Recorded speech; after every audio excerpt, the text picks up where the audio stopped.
You're now watching The Wash Daily. Today in news, there was a report done that while the states are taking dramatic measures to reduce the spread of the COVID virus, dispensaries that are open within each state are trying to be within compliance of those states' rules to stop the spread. They're trying to be safe and stay open for business. There's a company in Massachusetts, AYR, they're a multi-state, they're also in Nevada.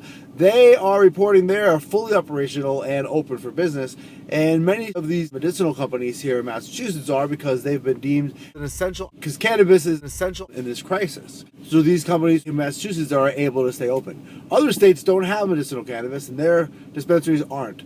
Here in Massachusetts, we have a weird situation where we have medicinal cannabis is available, but recreational isn't. So what it seems like is the companies who have been here for a long time, the big multinationals, they're allowed to do business, but the little guys are being shut out. Our governor wants to close the dispensaries, but he's keeping the alcohol open. He's calling alcohol an essential item, also medicinal cannabis, but not recreational cannabis. They're always controversial. AOC had a lot to say about it. She says, it's hypocritical to have a cannabis store closed while keeping the alcohol open. We should be consistent, she says, across the board. We'll either do it one way or the other. California and Colorado share her point of view, and they're keeping their medicinal and recreational stores open during the crisis, as they think that all use is medicinal. Because all use is medicinal. And in Colorado and California, a lot of companies are now making it easier for patients to get access to cannabis while also being in the guidelines about the COVID-19 best practices. And what they're doing is they're offering now, sometimes free of charge, delivery services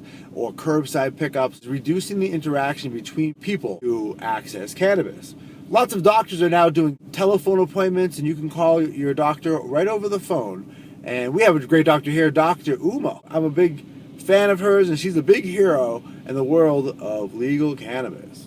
Also in news, France is out of weed. There's a place called France where the weed costs way more than it used to, because now weed is going for 2 times as much. France doesn't have legal cannabis. All their cannabis, they smoke a lot of weed, and they're like, why do hash? And the hash that usually comes from Afghanistan or Morocco, it can't come through because they've locked down the border. So now in France, it costs like twice as much than it used to. And there's a big crackdown. Because of the COVID-19 virus and everyone's rights are out the window, you can get pulled over in France, and they'll question you. And if they smell or suspect that you have cannabis in the car, they'll search your car. If they find it, you're probably gonna go right to jail, which is so ridiculous.